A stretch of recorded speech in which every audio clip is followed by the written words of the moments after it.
والسلام على سید الانبیاء والمرسلین سیدنا و مولانا و ملجأنا و مأوانا سیدنا محمد وعلى آلہ و اصحابہ اجمعین.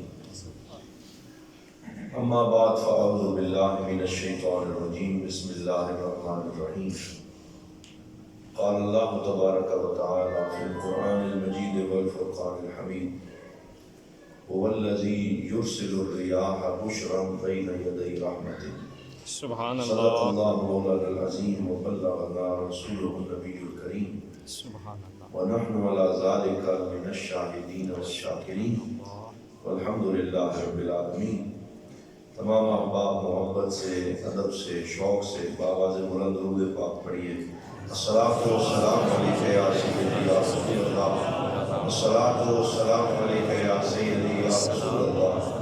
الصلاۃ والسلام علیک یا رحمۃ للعالمین وعلی آلک و اصحابک یا شفیع المذنبین. آئیے تسکین جان زار کی باتیں کریں، ہجر کی شب سید الابرار کی باتیں کریں، اور بلبلیں کرتی رہیں گل کی چمن کی گفتگو. ہم محمد کے لب و رخسار کی باتیں کریں، اور ہم تو اختر شاہ طیبہ کے ہاتھوں بک گئے، کرنے والے مصر کے بازار کی باتیں کریں.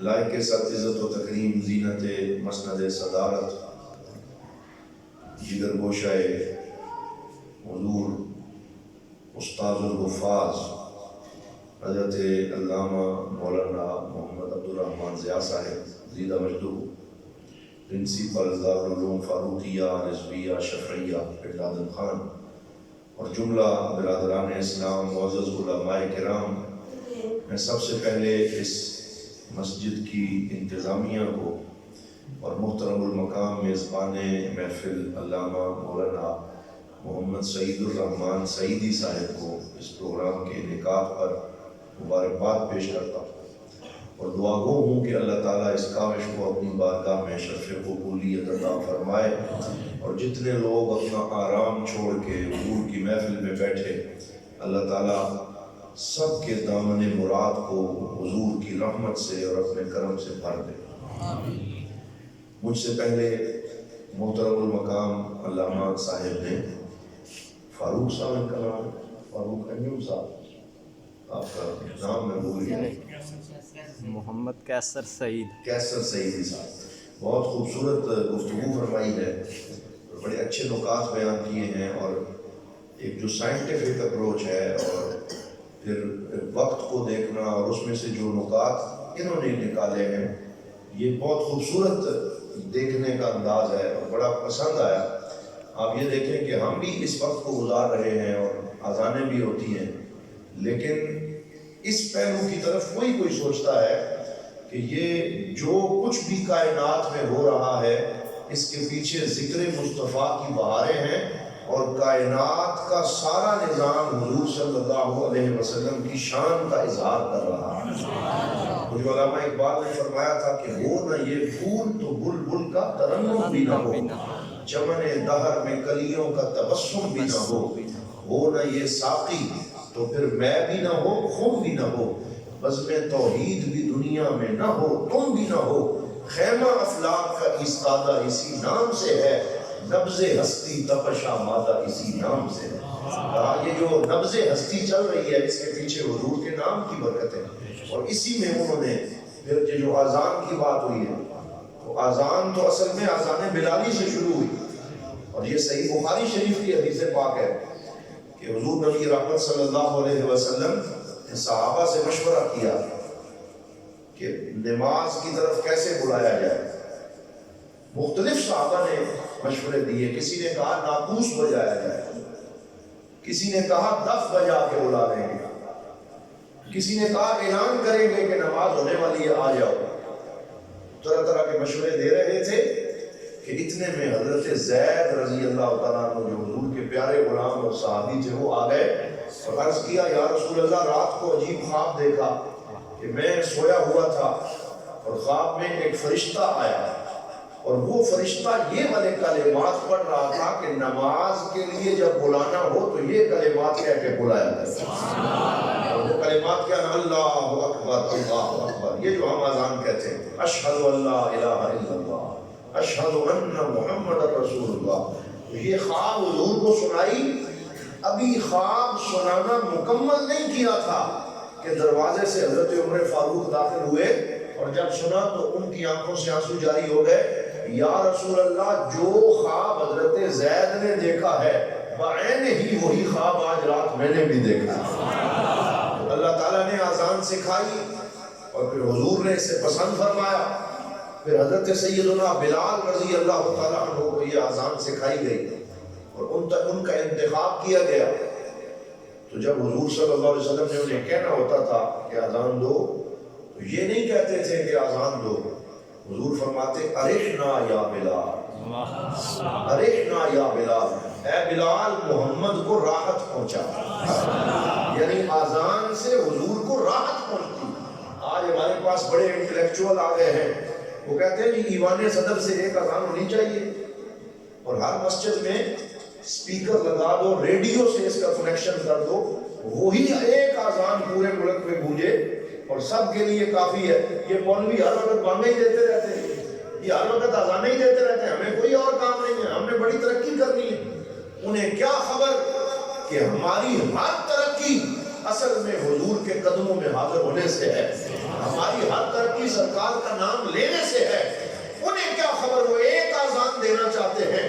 بات وہی ہے جو علامہ صاحب نے فرمائی ہے کہ اللہ تعالیٰ یہ چاہتا ہے کہ کائنات کے ہر گوشے میں، ہر کونے میں، ہر وقت اور ہر سیکنڈ کے اندر مصطفیٰ کریم کا نام نامی گونجتا رہے. ایک جگہ اذان ختم ہو، دوسری جگہ شروع ہو جائے، دوسری جگہ ختم ہو، تیسری جگہ شروع ہو جائے. وَلَلْآخِرَةُ خَيْرٌ لَكَ مِنَ الْأُولَىٰ. اے نبی جیسے جیسے زمانہ آگے بڑھتا جائے گا تیرے ذکر کا جھنڈا بلند ہوتا چلا جائے گا. اقبال نے کہا اذان ازل سے تیرے عشق کا ترانہ بنی، نماز تیرے نظارے کا ایک بہانہ بنی، ادائے دین سراپا نیاز تھی تیری، کسی کو دیکھتے رہنا نماز تھی تیری. اور مجھے وہ شعر یاد آ گیا، علامہ اقبال حکیم الامت کلندر لاہوری سچے عاشق رسول. میں ابھی وہ قصہ بھی سناتا ہوں کہ ان کی محبت کی کیا آپارفتگی تھی. تو وہ فرماتے ہیں کہ بلال کون ہے، ان کے کالے رنگ کی وجہ سے ان کو حقارت کی نظر سے نہ دیکھنا. کہا مردم چشم زمین، یعنی وہ کالی دنیا. یہ مردم کسے کہتے ہیں؟ یہ اردو لینگویج والے، اردو والے جانتے ہیں، ورنہ آج کل تو ہماری اردو کا بھی جنازہ نکل گیا. ہم رہتے اسلامی جمہوریہ پاکستان میں ہیں اور ہمارے آرڈیننس اور لیٹر انگریزی زبان میں نکلتے ہیں اور ہمارے کلرک فر انگریزی بولتے ہیں اور اردو بولنا کسی کو سیدھا آتا نہیں ہے. اور علامہ اقبال کا ایک شعر صحیح طریقے سے ہم پڑھ نہیں سکتے اور ہم کہتے ہیں یہ ہم پاکستانی. کئی دفعہ آرڈر نکالے گئے، کئی دفعہ آرڈیننس پاس کیے گئے، عدالتیں شور ڈال رہی ہیں کہ سرکاری زبان کو اردو کیا جائے، لیکن کسی کے کانوں پہ جوں تک نہیں رہ رہے. ہمیں اردو کے تحفظ کو بھی ملحوظ خاطر رکھنا ہوگا. اور حضور ضیاء الامت جسٹس پیر محمد کرم شاہ علیہ رحمۃ اللہ تعالیٰ علیہ فرمایا کرتے تھے کہ اگر اردو کا تحفظ کرنا چاہتے ہو تو بچے بچے کو علامہ اقبال کا کلام یاد کروا دو، کیونکہ اس میں عشق رسول بھی ہے، اس میں اردو کا تحفظ بھی ہے، اس میں پاکستانیت کا تسلسل بھی ہے اور اس میں قرآن و سنت کا پیغام بھی ہے. علامہ اقبال رحمۃ اللہ تعالیٰ علیہ بہت بڑے عاشق رسول تھے. کروڑوں دفعہ حضور کی بارگاہ میں درود پڑھا، اللہ تعالیٰ نے انہیں حکیم الامت کے مقام پہ فائز فرمایا. وہ فرماتے ہیں مردم کسے کہتے ہیں؟ یہ جو آنکھ کی سفید جھلی ہوتی اس کے اندر ایک کالا یہ جو دانہ ہے، اس کو اردو میں مردم کہتے ہیں. بولیے کیا کہتے ہیں؟ مردم. مردم چشم. تو اقبال کہتے ہیں اگر سفید آنکھ میں یہ کالی دھیری نہ ہو تو آنکھ دیکھ سکتی نہیں. کہا باقی ساری زمین سفید ہے اور اس میں افریقہ کالا ہے اور یہ کالا افریقہ اس کالی دھیری کی طرح ہے.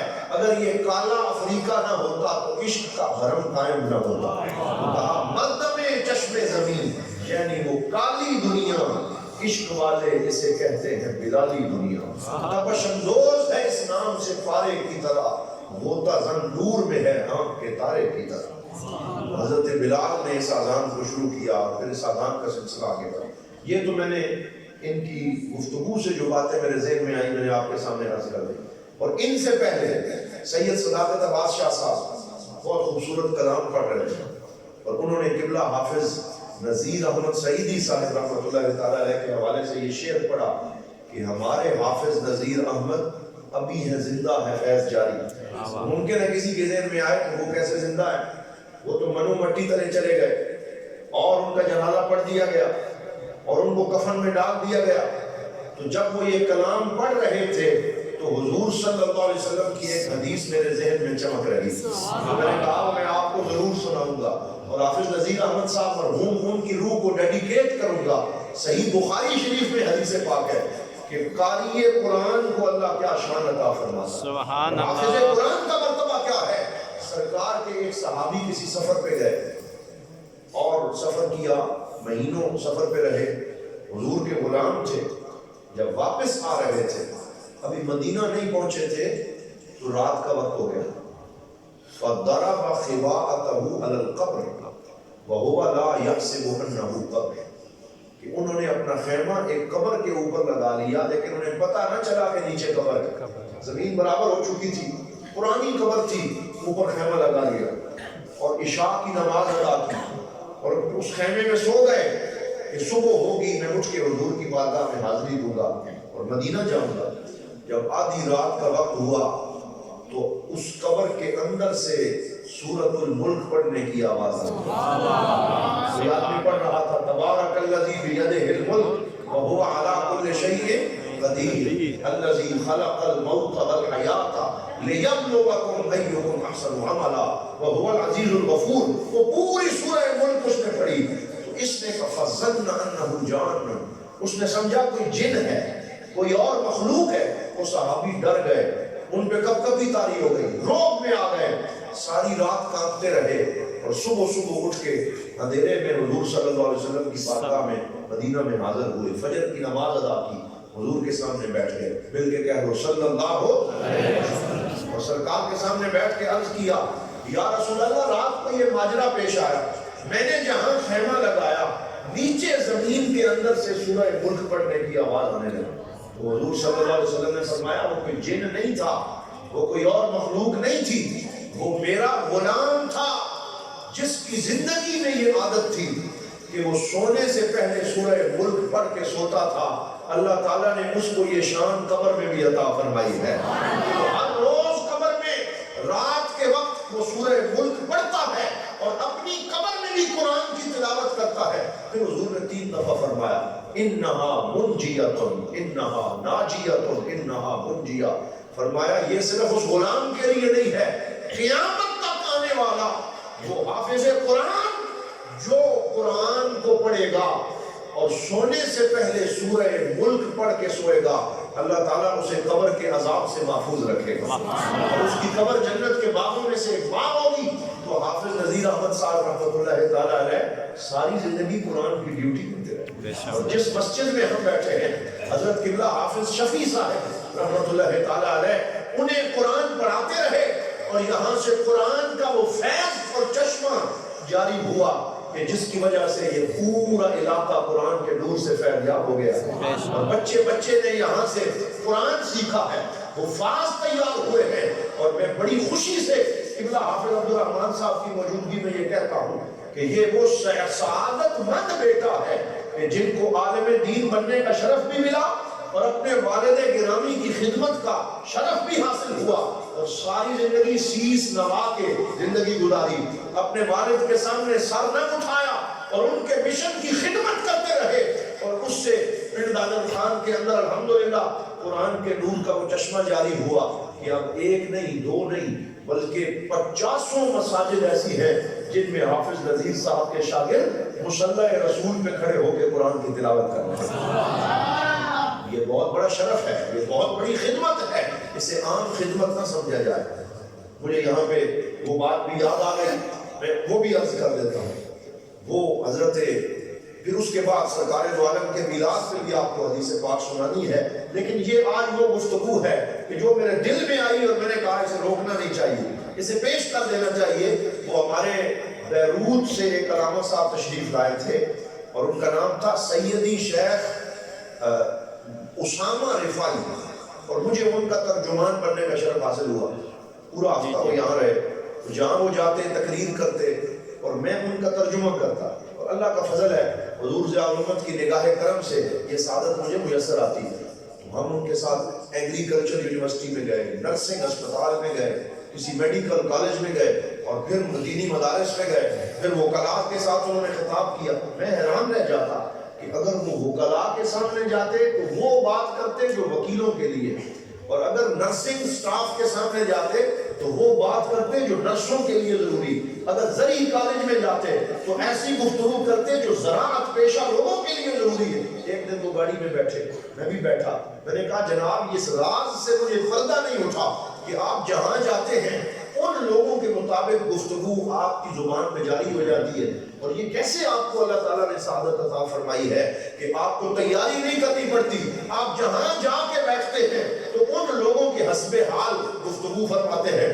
مجھے فرمانے لگے یا شیخ نعیم ان الکلام رزق للسامعین یجری اللہ تعالی علی لسانی، فرمایا یہ کلام سننے والوں کا رزق ہے جو اللہ تعالیٰ میری زبان پہ جاری فرما دیتا ہے، یہ سننے والوں کا رزق ہے جو اللہ ہماری زبان پہ جاری فرما دیتا ہے۔ تو یہ بات بھی مجھے یاد آئی، حضور نبی رحمت صلی اللہ علیہ وسلم کے ایک غلام ہیں جن کا نام ہے حضرت شیخ حمزہ بن حبیب الزیات۔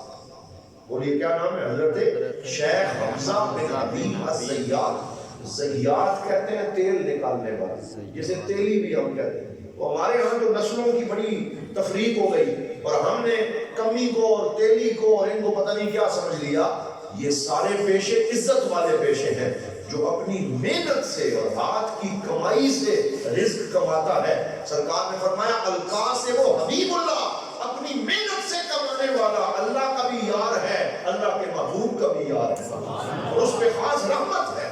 اس لیے یہ جو ہم نے سلسلہ شروع کر رکھا کہ فلاں کمی ہے، فلاں گوچی ہے، فلاں تیلی ہے، نہیں، بلکہ جب اللہ کی بارگاہ میں ہم حاضر ہوتے ہیں یہ سارے فرق مٹ جاتے ہیں۔ آ گیا این لڑائی میں اگر وقت نماز، قبلہ روح ہو کے کھڑی ہو گئی پھر قوم حجاز، نہ کوئی بندہ رہا اور نہ کوئی بندہ نواز، بندہ و صاحب و محتاج و غنی ایک ہوئے، تیری سرکار میں پہنچے تو سبھی ایک ہوئے۔ ہم سب اللہ کے بندے ہیں، اور لا فرق لعجمی علی عربی الا بالتقوی، سرکار نے فرمایا کسی اجمی کو عربی پر اور کسی عربی کو اجمی پر صرف نسل کی وجہ سے کوئی فضیلت حاصل نہیں ہے، بلکہ فضیلت اسی کی ہے جس کا تقوی زیادہ ہے، جس کی قرآن کی خدمت زیادہ ہے، جس کی دین کی نوکری زیادہ ہے۔ یہ صرف پیسوں سے شملے اونچے نہیں ہوتے، صرف جائیدادیں کمانے سے عزت نہیں ملتی، صرف چودراہٹ اس سے نہیں بنتی کہ تیرے پاس گاڑی اچھی ہو، بلکہ اللہ کی نظر میں محبوب وہ ہے جس کے دل میں حضور کی محبت زیادہ ہے، جس کے دل میں تقوی زیادہ ہے۔ اسی لیے حضرت مولانا عبد الرحمن جامی نے کیا فرمایا، بندہ عشق شدی ترک نسب کن جامی، کہ دری راہ فلاں ابن فلاں چیزیں دیس، فرمایا عشق کا بندہ بن جا، یہ نسب پہ فخر کرنا ترک کر دے، کیونکہ اسلام کے راستے میں فلاں ابن فلاں کوئی شے نہیں۔ یہ جو ہم کہتے ہیں بدرم سلطان بود کہ میرا باپ بادشاہ تھا، اور پھر اس پہ فخر کرتے ہوئے خود محنت نہ کرنا، یہ کوئی بات نہیں ہے۔ اسلام کہتا ہے انسان خود محنت کرے اور اللہ تعالیٰ کی بارگاہ میں اپنی محنت سے مقام پیدا کرے، اور اسی کا آپ نے حکم دیا۔ حضرت سیدنا سلمان فارسی کو 20 سال لگے حضور کی بارگاہ میں آتے ہوئے، اور آپ کو پتہ ہی ہے کبھی پادری کے پاس، کبھی عیسائی کے پاس، کبھی یہودی کے پاس، مجھے بتاؤ حق کا راستہ کیا ہے اور اللہ پر کیسے پہنچوں گا؟ جس پادری کے پاس جاتے 5-7 سال اس کی خدمت کرنے کے بعد وہ فوت ہو جاتا، تو حضرت سلمان فارسی کہتے آپ کس کے پاس جاؤں؟ وہ کہتا فلاں بندے کے پاس چلے جاؤ۔ آخر جب تیسرے راہب کے پاس پہنچے تو آپ کو پتہ ہوگا اس نے کیا کہا، اس نے کہا ہمارے پاس نہ بھٹکو، اب عیسائیت میں تجھے حق نہیں ملے گا، حق اب اللہ کے آخری نبی کے پاس ہے جو ہجرت کر کے کھجوروں کی سرزمین پہ آنے والے ہیں. حق تو ان کے پاس ہے, تم وہاں چلے جاؤ. تو کہنے لگے ان کی نشانی کیا ہے؟ انہوں نے کہا 3 نشانیاں ہیں. صدقہ نہیں لیتے, تحفہ لے لیتے ہیں, اور ان کی پشت کے اوپر اللہ نے ختم نبوت کی مہر لگائی. سبحان اللہ. یہ 3 ان کی نشانیاں. تو پھر انہوں نے سفر کیا, مکہ جا رہے تھے تو قافلے والوں نے پھر کسی یہودی کے ہاتھ میں بیچ دیا. اسلام کے لیے کتنی قربانیاں دی. اس یہودی نے خریدا, وہ کسی نے کہا تھا جب تک بکے نہ تھے تو کوئی پوچھتا نہ تھا, تو نے خرید کر ہمیں انمول کر دی. تو یہودی نے خریدا, اور وہ یہودی مدینے کا رہنے والا ہے. وہ اپنے ساتھ وہاں لے گیا اور اس نے اپنے کھجوروں کے باغ میں نوکری دے دی. یہاں نوکری کرو, یہاں پانی دو, اور یہاں گوڈی کرو, یہاں زرعت کرو. تو وہ کھجوروں کی محنت کرتے تھے اور ساتھ حضور کا انتظار کرتے تھے. ساتھ سرکار دو عالم کی تڑپ ان کے دل میں تھی. خود بیان کرتے ہیں کہ جب حضور ہجرت کر کے مدینہ تشریف لائے 17 دن لگے. میں ہر روز کھجور کے درخت پہ چڑھ جاتا اور اپنے مالک کے لیے کھجوریں توڑتا, لیکن میری نظر مکہ سے آنے والے راستے پہ لگی رہتی. کب آئیں گے اور کب میں دیدار کروں گا, یہ کب میرا انتظار ختم ہوگا. تو کہتے ہیں نیچے میرا مالک اپنے دوست کے ساتھ گفتگو کر رہا تھا, میں کھجور کے اوپر چڑھا ہوا تھا. وہ کہہ رہا تھا کہ مکہ سے ایک بندہ آیا ہے جسے یہ لوگ نبی کہتے ہیں اور اس کا نام محمد ہے. جو ہی سرکار کا نام سنا حضرت سلمان فارسی نے کھجور کے درخت کے اوپر سے چھلانگ لگا, نیچے آ گیا. تو مالک نے کہا بھائی کدھر جا رہے ہو, اپنا کام کرو, تمہیں یہاں سے جانے کی اجازت نہیں, جب چھٹی ہوگی پھر جانے دوں گا. بعد دل ناخواستہ پھر کام کرنا شروع کر دیا. جب شام ہوئی جو کمائی کی کھجوریں ملی وہ اٹھائیں اور دوڑتے دوڑتے قبا کے مقام پہ پہنچے جہاں سرکار نے ڈیرا ڈالا ہوا تھا اور حضور جلوہ فرما تھے. وہاں پہنچے, حاضر ہوئے, اور وہ 3 نشانیاں کی ان کے ذہن میں تھی. تو عرض کیا کہ آپ مہمان آئے ہیں, دور سے آئے ہیں, میرے پاس صدقے کی کچھ کھجوریں تھیں تو یہ میں لایا ہوں, آپ انہیں تناول فرمائیں. تو حضور صلی اللہ علیہ وسلم نے باقی غلاموں کو دی اور خود نہ کھائیں. کہنے لگے ہی واحدہ, کہ یہ میری پہلی علامت تو پوری ہو گئی. پھر 2 دن کے بعد آئے, پھر کھجوریں کما کے لائے اور کہنے لگے کہ آپ کے لیے میں آج تحفے کے طور پر یہ لے کے آیا. تو حضور نے خود بھی کھائیں, اپنی اہل بیت کو بھی کھلائیں اور باقی صحابہ کو بھی عطا فرمائیں. کہنے لگے ہی ثانیہ, یہ دوسری نشانی بھی پوری ہو گئی. اب تیسری نشانی دیکھنا چاہتے تھے, ہفتہ بھر انتظار کیا. پھر کہتے ہیں میں آیا تو میں نے دیکھا کہ حضور صلی اللہ علیہ وسلم مسجد نبوی کی تعمیر میں شریک ہیں اور گارا اٹھا رہے ہیں اور پتھر اٹھا رہے ہیں اور صحابہ کے ساتھ مل کے مسجد کی تعمیر کے لیے محنت فرما رہے ہیں. جب دور سے آتے ہوئے مجھے دیکھا تو حضور نے فرمایا سلمان ادھر آؤ, 2 نشانیاں تو نے دیکھی ہیں, ایک میں محمد تجھے خود دکھا دیتا ہوں.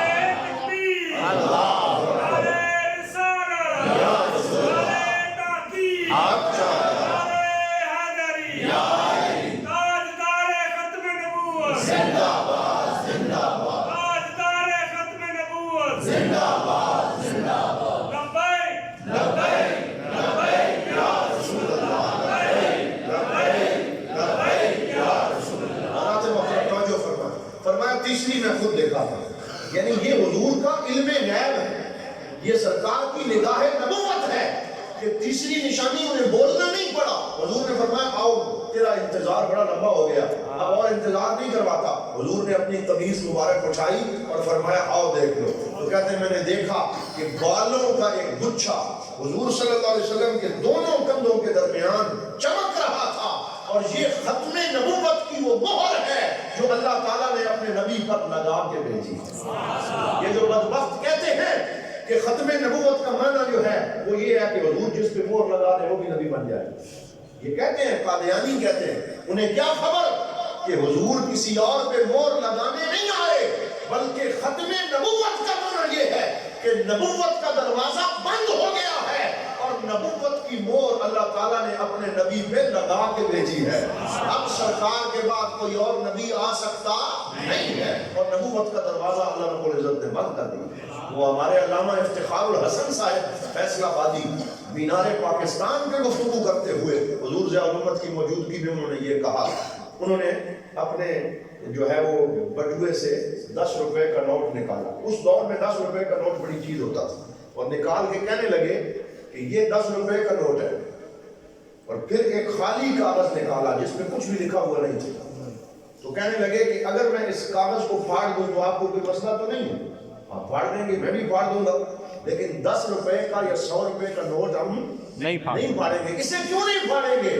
کہا اس لیے نہیں پھاڑیں گے کہ یہ کاغذ خالی ہے اور اس پہ حکومت پاکستان کی مہر لگی ہے، یہ بھی کاغذ ہے، یہ بھی کاغذ ہے، یہ بھی ایک عام سادہ سا کاغذ، لیکن جس پہ مہر نہیں ہے اسے پھاڑ دیتے ہیں، اور جس پہ مہر ہے اسے سینے سے لگا کے رکھتے ہیں۔ کہا بندہ عام بھی بندہ ہے، لیکن ہمارے آقا وہ ہیں جن پہ اللہ تعالیٰ نے نبوت کی مہر لگائی، اس لیے سرکار دو عالم کی ختم نبوت کی مہر اللہ نے خود لگائی۔ پھر وہ فرمانے لگے کہ جو حکومت پاکستان کی مہر کو چوری کرے، جو اسٹیٹ بینک چلا جائے اور حکومت پاکستان کی مہر کو چوری کرے، وہ غدار ہے۔ بولو وہ کیا ہے؟ غدار ہے ریاست کا، اور اس کو سزائے موت ہوگی، اسے پھانسی پہ لٹکایا جائے گا کہ اس نے حکومت کی مہر کو چوری کیا ہے۔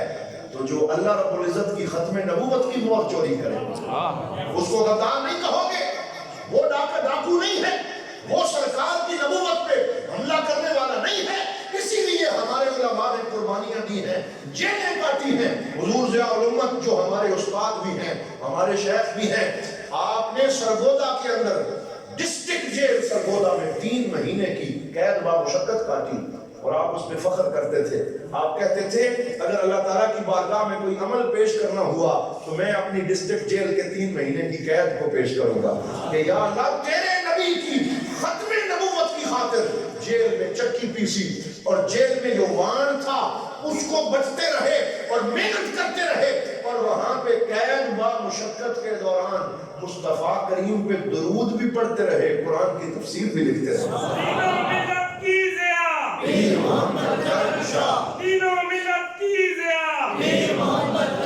حضرت سیدنا سلمان فارسی کی بات آئی، ان کو حضور کی زیارت ہوئی، پھر تینوں نشانیاں دیکھی، پھر کلمہ پڑھا۔ جب کلمہ پڑھا وہ مجوسی کے گھر پیدا ہو گئے، اور ان کے ماں باپ اور ماں آگ کی پوجا کرتے تھے۔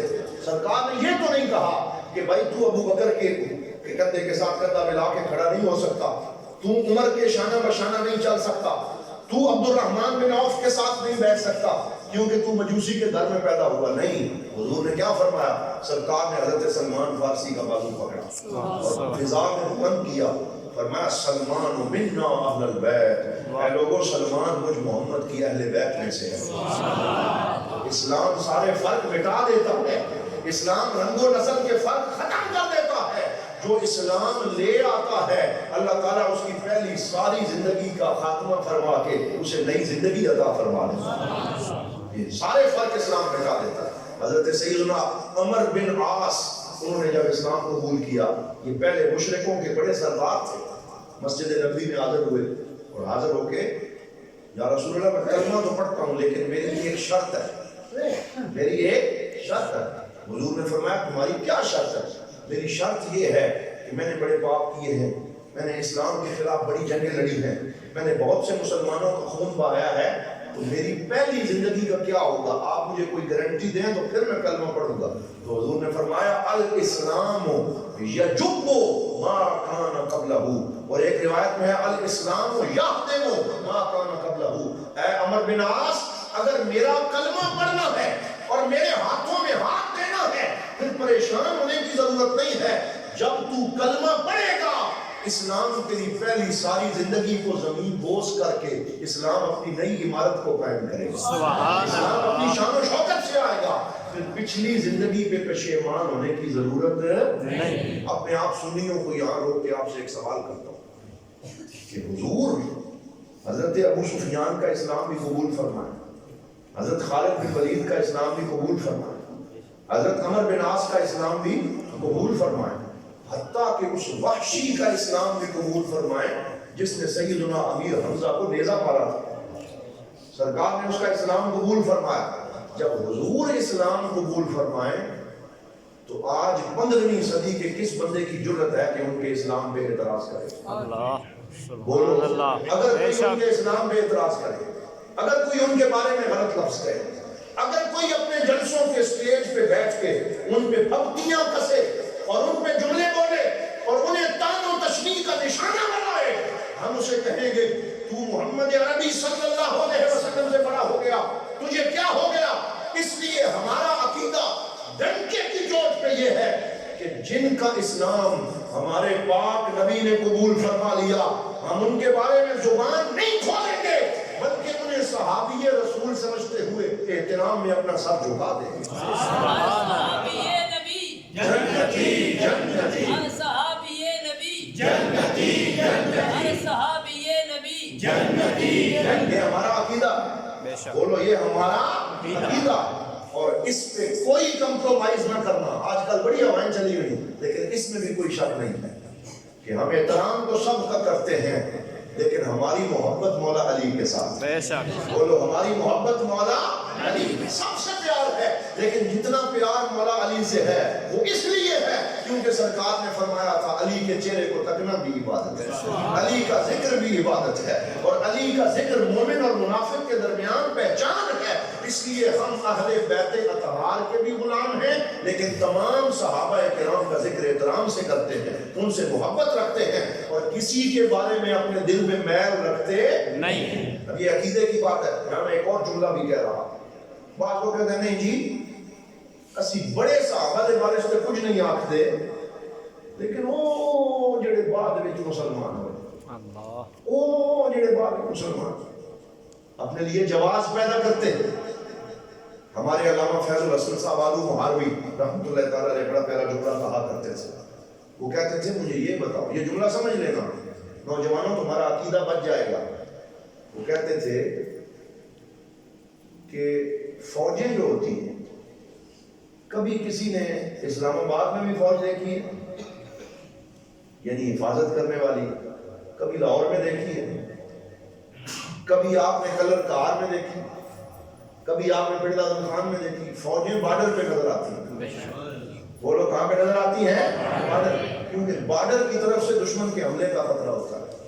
اگر فوجیں بارڈر سے ہٹ کے شہروں میں آ جائیں تو پھر دشمن بارڈر کو گراتے گراتے گراتے شہروں کے اندر آ جائے۔ تو جو صحابہ کرام بالکل آخر میں مسلمان ہوئے اور فتح مکہ کے بعد کلمہ پڑھا، پہلے دشمنی بھی رہی لیکن آخر میں کلمہ پڑھا، وہ صحابہ کرام کے اس پوری جماعت کا بارڈر ہے۔ وہ کیا ہے؟ بارڈر ہے۔ اور اگر بارڈر کی حفاظت نہیں کرو گے تو تمہارے قلب کے اوپر بھی حملہ ہوگا، تمہارے دل پہ بھی حملہ ہوگا۔ پھر یہ خیال نہ کرنا کہ سیدنا ابو بکر صدیق کا دفاع کر لو گے یا حضرت عمر کا دفاع کر لو گے۔ ان کا دفاع وہی کرے گا جو بارڈر لائن پہ موجود صحابہ کا دفاع کرے گا۔ اس لیے ہم اسلام کی بارڈر لائن پہ موجود ہر صحابی کا دفاع کرتے ہیں اور ہر صحابی کے احترام کا نعرہ لگاتے ہیں۔ تمام صحابہ کرام کے سامنے ہماری گردنیں جھکی ہوئی، اور میں یہ شعر پڑھا کرتا ہوں، نبی کی آل کے سرو و سمن سے، نبی کے باغ کے سرو و سمن سے پیار کرتے ہیں ہم، ایک کلی سے نہیں سارے چمن سے پیار کرتے ہیں۔ ہمیں حضور کے سارے چمن سے پیار ہے، اور سرکار نے رنگ و نسل کا فرق مٹا دیا، اور سرکار نے فرمایا سلمان منا اہل البیت، یہ میری اہل بیت میں سے۔ اور پھر حضرت عمر فاروق جب سلمان فارسی سے پوچھتے تھے اپنا نسب بیان کر، وہ یہ تو نہیں کہتے تھے کہ میں بیٹا فلاں اپنے باپ کا اور وہ اپنے دادا کا، وہ کہتے تھے انا سلمان ابن اسلام ابن اسلام۔ وہ کہتے میں سلمان اسلام کا بیٹا، میرے باپ کا نام بھی اسلام، میرے دادا کا نام بھی اسلام۔ تو جب سارے ہم ذات پات کا فرق مٹا کے اسلام کی اس تعریف پہ آ جائیں گے تو پھر اللہ تعالیٰ ہمارے اوپر محمدی رنگ چڑھا دے گا۔ آخری بات بس وہ لمبی نہیں کرتا، میں ایک دفعہ حضور سے عالمت اپنے شیخ کریم کی گفتگو سن رہا تھا، یہ آپ کی 30 کیسٹیں ریکارڈ ہوئی ہیں جو آپ دورہ حدیث شریف کے طلباء کو اپنی زندگی کے آخری سالوں میں علامہ اقبال کا فارسی کلام پسچے باید قرد ہے اقوام شرق، یہ رسالہ ہے، یہ پڑھایا کرتے تھے۔ تو یہ 30 کیسٹوں میں ریکارڈ ہوا ہے، تو وہ میرے پاس بھی کچھ تھیں، میں سنتا رہتا تھا۔ بڑی کیفیت والی، وہ جب علامہ کا آپ شعر پڑھتے ہیں تو آپ پہ کیفیت طاری ہو جاتی ہے، ایسے لگتا ہے جیسے جوش میں اٹھ گئے اور پھر روتے ہیں اور پھر تڑپتے ہیں اور پھر تشریف فرماتے ہیں اور بڑا اس کا لطف اور لذت جو ہے وہ انسان کو نصیب ہوتی ہے۔ فرماتے ہیں فقر مومن چیز تسخیر جہاد بندہ از تاثیر او مولا صفات، کہ جب بندے کو فقر محمدی نصیب ہوتا ہے تو پھر پوری زندگی اور دنیا اس کے سامنے مسخر ہو جاتی ہے، پھر ہواؤں پہ اس کی حکومت، دریاؤں پہ اس کی حکومت، سمندروں پہ اس کی حکومت، بندہ از تاثیر او مولا صفات۔ فرمایا جب بندے میں فقر محمدی کی صفات پیدا ہوتی ہے تو اس میں مولا کی صفات پیدا ہو جاتی ہے۔ اس تشریح میں پیر صاحب نے یہ واقعہ سنایا کہ جب وہ رنگ و نسل کا فرق مٹا کے محمدی بن گئے تو پھر اللہ تعالیٰ نے انہیں کیا شان عطا فرمائی۔ سبحان اللہ۔ فرماتے ہیں کہ حضرت جو صحابہ کرام میں قادسیہ کا جو لشکر تھا، قادسیہ، حضرت سیدنا ابو عبیدہ بن الجراح رضی اللہ تعالیٰ عنہ اس کی قیادت فرما رہے ہیں، اور ایک اور صحابی کا بھی آپ نے نام لیا جو میرے ذہن میں اس وقت حاضر نہیں، تو وہ لے کے چلے آگے۔ رومیوں کا لشکر انتظار کر رہا تھا، عراق قادسیہ کی جنگ تھی، سامنے دریا آ گیا، اور جو رومی لشکر تھا وہ دریا کے دوسرے کنارے بیٹھ کے شراب و کباب کی محفل سجا رہا تھا کہ دریا چڑھا ہوا ہے، موجیں مار رہا ہے اور لہریں اپنے جوبن پہ ہیں، تو جتنا مرضی ہے وہ دوڑ لیں، دریا کو کراس نہیں کر سکتے، اس لیے موج کرو، شراب پیو اور سو جاؤ اور میوزک سنو، یہاں کوئی نہیں پہنچے۔ وہ اپنے مزے میں تھے۔ حضرت ابو عبیدہ بن الجراح اور دیگر جو سب کمانڈر تھے جب وہ آئے نا، انہوں نے دیکھا کہ یہ تو سمندر اور دریا چڑھا ہوا ہے، تو جو سب سے آگے صحابی تھا اس نے کہا رکنا نہیں ہے، حضور کا نام لے کے اور اللہ کا نام لے کے گھوڑے اپنے دریا میں ڈال۔ سبحان اللہ۔ بحر ظلمات میں دوڑا دیے گھوڑے، بعد میں کہا وہی بحر ظلمات سمندر میں ڈال دیا اور دریا کی چڑھی ہوئی موجوں کے سینے پہ گھوڑا دوڑانا شروع کر دیا، اور جب ایک دو صحابہ نے ڈالا پھر سارے ہی پیچھے آ گئے، کوئی رکا نہیں ہے۔ تو حضور صلی اللہ علیہ وسلم پھر یہ جملہ کہتے تھے، آپ نے کہا جب انہوں نے وہ شراب کے نشے میں مست تھے، جب دیکھا نا کہ یہ آ گئے ہیں اور ہمارے ساتھ میں چڑھ آئے ہیں، تو کہنے لگے جنیاں آمدن، جنیاں آمدن، کہ یہ بندے نہیں ہیں، یہ تو جن آ گئے، یہ جن آ گئے۔ تو حضرت ابو عبیدہ نے پھر تلوار لہرا کے کہا محمدیاں آمدن، محمدیاں آمدن، کہا جن نہیں آئے، یہ محمدی آئے ہیں۔ کیا فرمایا کون آئے ہیں؟ محمدی آئے ہیں، محمد عربی کے غلام آئے ہیں، جنہوں نے ذات و نسل کا فرق مٹا دیا، جو حضور کی محبت کے رنگ میں رنگ گئے، جو بھائی بھائی ہو گئے، جنہوں نے ایک دوسرے کو ذات کی نظر سے نہیں دیکھا، حضور کے عشق کی نظر سے دیکھا، تو پھر ساری زمین ان کے سامنے مسخر ہو گئی۔ یہ آج ہم جتنی تقسیمات کا شکار ہیں اس کی وجہ یہی ہے کہ حضور کی محبت کے جھنڈے تلے ہم جمع نہیں ہوتے۔ اللہ تعالیٰ ہمیں سرکار کی محبت کے جھنڈے تلے جمع ہونے کی توفیق عطا فرمائے۔ اپنا عقیدہ مضبوط رکھیں، اپنی نسبت مضبوط رکھیں۔ یہ دو چیزیں میں آپ سے کہہ کے جا رہا ہوں۔ نمبر ایک کیا؟ سارے بولو ذرا، ایک کیا ہے؟ عقیدہ، اور دوسرا کیا ہے؟ نسبت۔ عقیدہ بھی مضبوط نہ ہو تو ایمان چلا جاتا ہے، اور نسبت مضبوط نہ ہو تو انجام اچھا نہیں ہوتا۔ یہ جو بزرگوں کی نسبت ہے، یہ حضور شمس العارفین سیالوی رحمۃ اللہ تعالیٰ علیہ فرماتے تھے، جس کی نسبت اپنے شیخ سے مضبوط ہوگی اسے مرتے وقت کلمہ نصیب ہوگا۔ اس نسبت کے بڑے فائدے ہیں۔ آج کل ایک انجینئر بنا پھرتا ہے، وہ کہتا ہے نہیں جی بابوں سے تعلق توڑو اور کتابوں سے تعلق جوڑو۔ جو صرف کتابوں سے تعلق جوڑتے ہیں اور بابوں سے تعلق توڑتے ہیں اور اپنے بزرگوں کا ادب اور احترام ختم کرتے ہیں اور نفرت کی بات کرتے ہیں، ان کا انجام اچھا نہیں ہوتا۔ مرتے ہوئے کلمہ انہی کو نصیب ہوتا ہے، اور اچھی زندگی انہی کو نصیب ہوتی ہے جن کے دل میں اپنے بزرگوں کا ادب اور احترام اور حیا موجود ہوتی ہے۔ اور ہم یہی پیغام دیتے ہیں۔ میں دعا کرتا ہوں کہ میں نے جو چند منتشر خیالات جوڑ کر آپ کی خدمت میں پیش کیے ہیں، اللہ تعالیٰ اسے اپنی بارگاہ میں قبول فرمائے۔ اب ایک بات میں کر رہا تھا وہ تو رہ گئی، تو میں سمجھتا ہوں کہ اب آپ کو زیادہ بٹھانا بھی مناسب نہیں ہے۔ یار زندہ صحبت باقی، اس کو پھر کسی اور موقع پہ مکمل کریں گے۔ وآخر دعوانا ان الحمد للہ رب العالمین۔